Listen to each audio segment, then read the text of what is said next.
Salut à toi, j'espère que tu vas bien et je te souhaite la bienvenue dans cette nouvelle vidéo. Si tu me découvres dans celle-ci, moi c'est Laurier Fofak, je suis futur ingénieur informaticien et par ailleurs un jeune entrepreneur. Si les thèmes tels que l'entrepreneuriat, le business, la finance, l'argent, le développement personnel, l'organisation t'intéressent, alors n'hésite surtout pas à t'abonner et d'activer la cloche de notification pour ne rater aucune de mes prochaines vidéos sur cette chaîne ou sur cette page. Dans cette vidéo particulièrement, je vais te donner la raison pour laquelle tu n'atteins pas tes objectifs. Je vais te dire exactement pourquoi la plupart des personnes se fixent des objectifs, travaillent même pour cela, mais ne réussissent pas à les atteindre. En réalité, c'est tout simplement parce que vous vous trompez d'adversaire, vous vous trompez d'ennemi et vous vous trompez de rival. Vous choisissez le mauvais rival à chaque fois. Je vais prendre quelques exemples simples pour mieux vous éclairer, encore pour que vous puissiez mieux comprendre ce que je dis. On va aller dans le domaine éducatif. On va prendre l'exemple d'un élève ou de deux élèves d'une salle de classe qui ont tous deux pour objectif d'avoir 16 de moyenne à la séquence qui suit. Donc, j'ai pour objectif d'avoir 16 de moyenne.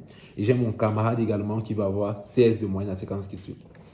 Et puis, ce que je me dis, c'est que si je fais exactement la même chose que lui, donc si je travaille exactement comme lui, à la fin de la séquence, s'il a 16 de moyenne, alors je suis censé avoir aussi 16 de moyenne. Ou alors si je travaille plus que lui, comme lui et mieux encore, je préfère dire ça comme ça, ça signifie qu'à la fin de la séquence, s'il a 16 de moyenne, je suis censé avoir au moins 16 de moyenne, pourquoi pas plus. Le problème, c'est que on s'est fixé des objectifs, mais dans un cas de figure, ou dans un premier cas, ça peut être que lui, la séquence précédente, il a eu 14 de moyenne, il a eu 15 de moyenne, il a eu 15,5 de moyenne, et moi j'ai eu 9, ou alors j'ai eu 10, ou j'ai eu 11 de moyenne. Ça signifie directement que on ne doit pas fournir les mêmes efforts, on ne doit pas suivre le même procédé, on ne doit pas suivre le même process, on ne doit pas suivre les mêmes étapes pour parvenir au résultat que nous sommes fixés ou à l'objectif que nous sommes fixés d'avoir 16 de moyenne. Si tu t'hasardes à faire comme lui, malgré tout ça, tu te dis, on a le même objectif, je vais faire exactement ce que lui fait et puis je vais avoir 16 de moyenne. Ce qui doit se passer, c'est qu'à la fin de la séquence, lui, il aura 16 de moyenne, pourquoi pas plus. Et toi, au meilleur des cas, tu auras progressé d'un ou de 2 de moyenne. Donc, tu te seras retrouvé, tu seras quitté de 10 à 11 de moyenne, par exemple. Et généralement, ce qu'on va se dire, c'est, j'ai fait exactement comme lui. Pourquoi est-ce que ça ne fonctionne pas avec moi? Je suis poisseux, il est chanceux, et toute autre chose comme je suis maudit, ma vie ne donne pas, je ne suis pas fait pour réussir, bref, tout ce que vous voulez. Vous allez vous dire ça et vous allez continuer de vous fixer les objectifs de cette façon, mais malheureusement, vous n'allez jamais les atteindre parce que vous avez choisi le mauvais rival. Vous avez choisi le mauvais adversaire. Un autre cas de figure, vous êtes toujours fixé l'objectif d'avoir 16 de moyenne, mais à la base, vous deux, vous avez 10 de moyenne, par exemple. Et puis, tu te dis, puisque nous avons le même état initial, ça signifie que si je fais exactement la même chose que lui, et mieux encore, ça signifie que je vais avoir au moins 16 de moyenne et plus, dans le cas où il réussit à atteindre l'objectif. Vous travaillez, c'est une façon de parler, parce que dans ce cas précis, c'est le cas où il rentre, il visionne, tu visionnes aussi. Il est sur les réseaux sociaux, toi pareil. Il s'amuse, il va dans les boîtes de nuit, toi pareil. À la fin de la séquence, lui, il a 17 de moyenne. Toi, tu es quitté de 10 à 4 de moyenne, à 5 de moyenne, à 6 de moyenne. Et puis, tu te dis encore une fois de plus, qu'est-ce qui n'a pas marché? Mais comment est-ce que je peux faire la même chose que lui? Et puis, lui, il réussit à avoir 17 de moyenne et moi, non. Pourtant, je travaille même plus que lui. Il y a les jours, il a la boîte de nuit, moi, je suis resté à la maison. Il dit que non, c'est trop, je vais réviser. Ça peut être un cas dans lequel il a triché. Ou alors il a une relation particulière avec le principal du collège ou alors le directeur de l'établissement. Et puis, lui, sa méthode, quand il te disait qu'il doit avoir 16 de moyenne, ce n'est pas d'étudier. Ce n'était pas ça sa méthode. Sa méthode, c'était juste que, si c'est une fille, Il faut juste que je réussisse à courtiser les enseignants, ou alors le principal, ou alors le surveillant, le censeur, pour qu'il me mette cette moyenne. Lui, c'est sa méthode. Mais il ne va pas forcément te dire ça. Donc, vous allez travailler, ou alors avoir l'impression de travailler ensemble.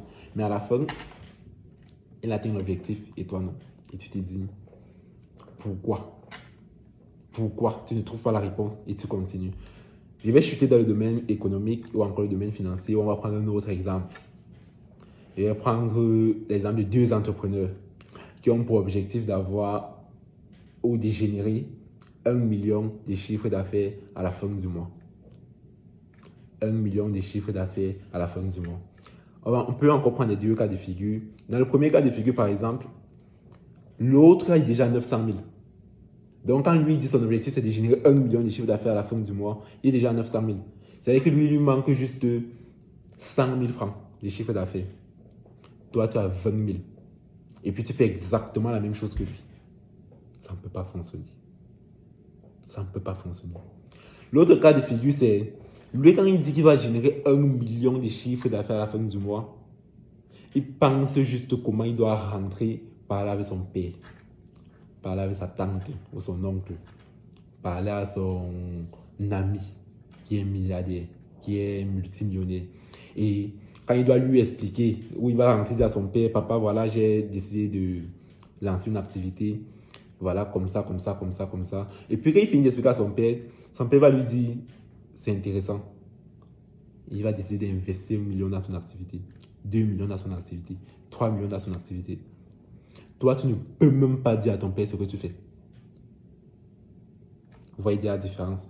Avec lui qui peut déjà rentrer dire à son père, voilà, son père investit 1 million dans son activité, à la fin du mois, il a généré 1 million. Et toi, tu fais la même chose que lui, ou alors la même chose visible que lui. Mais le problème, c'est qu'à la fin du mois, il a 3 millions de chiffres d'affaires, toi, tu es monté à 25 000, ou tu as chuté complètement, ou tu as fait faillite complètement. Et tu te dis, pourquoi est-ce que je travaille exactement comme lui? Pourquoi est-ce que je fais les mêmes publications en ligne que lui? Je suis les mêmes procédés, j'échange de la même façon avec les prospects, mais à la fin du mois, je n'ai pas le même chiffre d'affaires que lui. La raison, c'est parce que tu as choisi le mauvais rival. Et la question maintenant que vous allez me poser, c'est donc qui? Comment donc choisir le bon rival? Parce que là, on a pris juste quelques paramètres. Il y a aussi le fait que vous n'avez pas les mêmes dispositions initiales, telles que le patrimoine génétique, telles que l'environnement dans lequel vous grandissez, telles que la façon de penser, le social et tout ça. Vous n'avez pas les mêmes dispositions. Ça signifie que peu importe qui tu choisis, si tu fais comme lui, tu ne vas pas forcément parvenir au même résultat parce qu'il y a déjà des éléments qui vous différencient. La conclusion est que le meilleur rival, le meilleur adversaire, ton meilleur ennemi, c'est toi-même. C'est par rapport à toi que tu te fixes les objectifs. C'est par rapport à toi-même que tu avances. Ce n'est pas par rapport à l'autre. Ça veut dire, lorsque tu te fixes un objectif de faire 10 000 francs en une journée, 100 000 francs en une journée, d'avoir 15 de moyenne, lorsque la journée se termine, tu te demandes, est-ce que je suis meilleur que le mois d'hier? Est-ce que je suis devenu une meilleure version de moi-même? Et c'est comme ça que tu avances.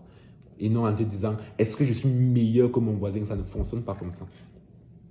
C'est par rapport à vous que vous devez vous fixer vos objectifs. C'est par rapport à vous que vous devez faire les évaluations quotidiennes, hebdomadaires, mensuelles et annuelles. C'est par rapport à vous que vous devez vous demander à chaque fois, est-ce que j'avance? Est-ce que je suis quitté du point A au point B? Est-ce que je suis passé de 3 à 4? C'est par rapport à vous-même. Lorsque vous avez compris ça, vous devez vous rendre compte que l'art ou alors le fait d'atteindre ces objectifs sera beaucoup plus simple parce que vous devez suivre le bon processus qui est fait par rapport à vous et non par rapport à une autre personne. Lorsqu'on se compare à quelqu'un, c'est difficile de faire exactement la même chose que lui, alors c'est carrément impossible de faire exactement la même chose que lui et de parvenir au même résultat. Est-ce que je dis qu'on ne doit pas s'inspirer des autres? Non. Ce que je dis, c'est qu'il ne faut pas se baser ou alors il ne faut pas tout miser sur quelqu'un. Et se dire, si je fais exactement ce que lui fait, je vais avoir exactement les mêmes résultats que lui. Ça ne fonctionne pas comme ça. Si vous avez compris ça, c'est une très bonne chose. J'espère que cette vidéo vous sera utile. Eh bien, si ce n'est pas le cas ou si c'est le cas, n'hésitez pas à me dire ce que vous en pensez dans les commentaires. Portez-vous bien. Ciao.